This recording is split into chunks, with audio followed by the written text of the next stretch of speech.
you, Michael. Brenden, thank you for taking the time. Yeah, of Hope you're course. doing well. Thank you. My question is about Serginho and his absence. Yeah. He obviously did a lot for you guys attacking. Yeah. Last window, Mhm. I know you weren't always on the same side as he was, but Yeah. you did spend a little bit of time on the same flank. Yeah. What do you think you lose with him out, just Yeah. in terms of his ability on the ball and really to provide some creativity in the Yeah. final third for you?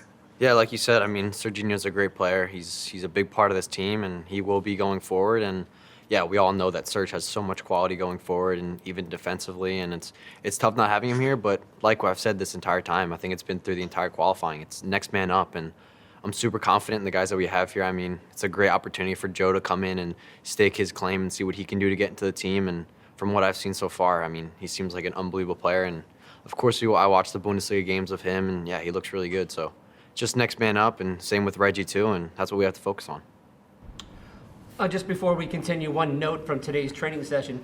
10 players were available to participate today, having arrived from Europe, and also Miles Robinson, who played here for Atlanta United against Cincinnati yesterday.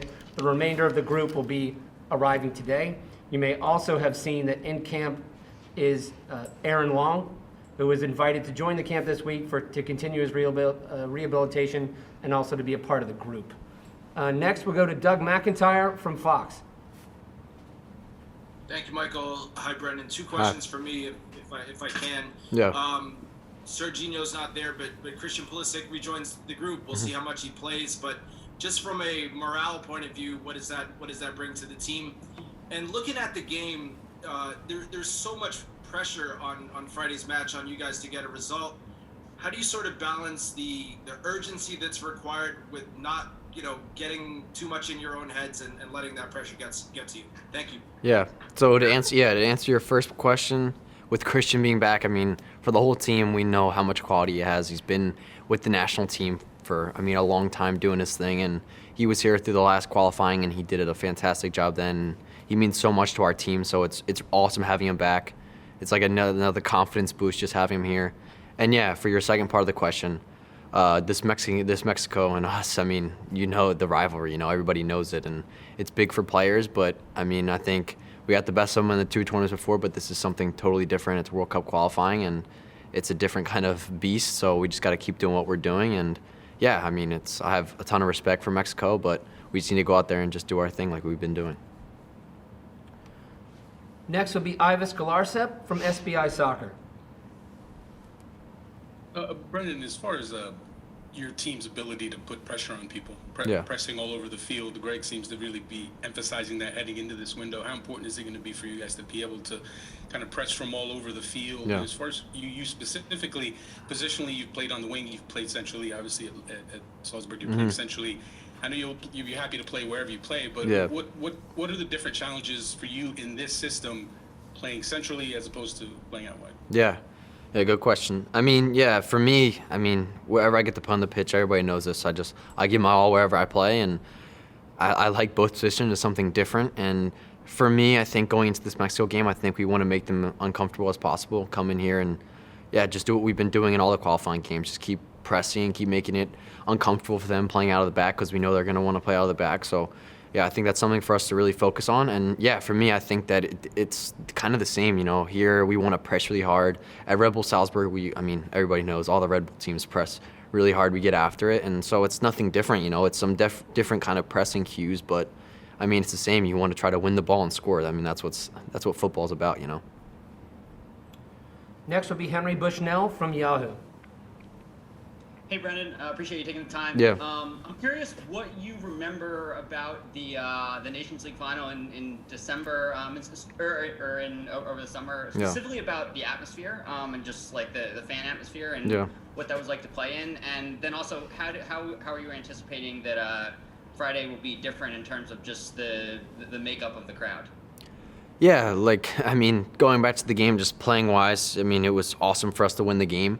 But I've emphasized it a lot, this qualifying is totally different. It's a different beast. You can see it with all the teams we play, So it's going to be a totally different game. They're going to want to come out and play us, and we're definitely going to want out and come win this game too, because we're at home. And I'm really excited for the fan base here, the game's already sold out. It's going to be, a great atmosphere here, and I'm just really looking forward to the game. Next will be Michael DeCourcy from Sporting News. Yeah, Brenden, I was hoping you could maybe explain a little bit about how the games that you've played against CONCACAF teams outside of World Cup qualifying, how the World Cup qualifying aspect changes those games. What makes it what makes them different?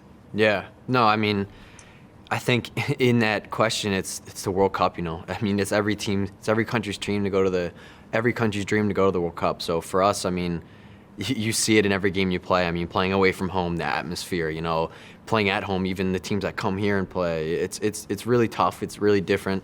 A lot of us haven't really got a taste of it since the first qualifying window. So yeah, I mean, it's different, but I think we know what's going to happen and we know what's coming. So we're more prepared, and yeah, we're ready to go for these two games. We'll go to Nico Contour from CBS.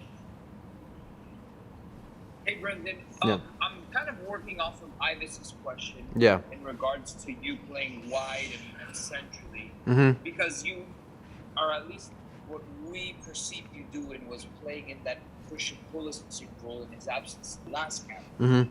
So how does that change for you with him back in the lineup? Like, from a tactical point of view, how does your game change, or how do you cater more to him?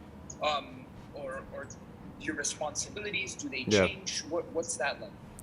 Yeah, I mean, I said it before. I mean, just having Christian back in camp is amazing, and whatever I'm gonna do, it's gonna be to help the team, and help like the team in the game against Mexico. Whatever I can do to help the team, and like you said, we have game plans for each game. Whatever my game plan is, whatever I'm gonna do, press, come back to the ball, get them behind, whatever I'm gonna do in that game, I'm gonna do for the team, and I think that's what matters most. But yeah, definitely having Christian back is a huge boost in morale for the team, and yeah, I mean, we're really confident in each other right now, and I think you can see that when everybody's playing in Europe, and yeah, we just got to keep doing what we're doing, and yeah, I think we'll execute against Mexico really well.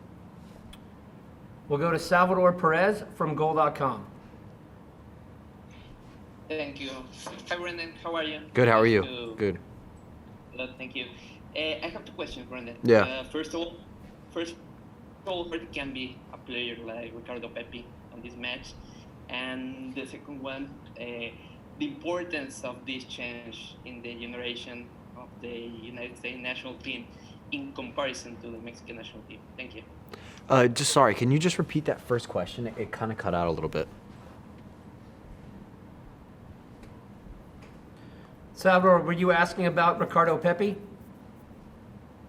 Yeah, about Ricardo Pepi and the importance to have Ricardo Pepi on this team. Yeah, no, yeah, I mean, you can see from all the games that we've had so far in this qualifying window, he's been banging in goals, and he's been a huge boost for the team. So for us, he's a huge part, and these two games we're going to have to ask a lot from him, and he's going to have to keep doing what he's doing and scoring goals and hold up play and all those kinds of things. And everybody's super confident in him. You see the talent, it's crazy. So, and everybody's really excited for him, so we just got to keep doing what he's doing.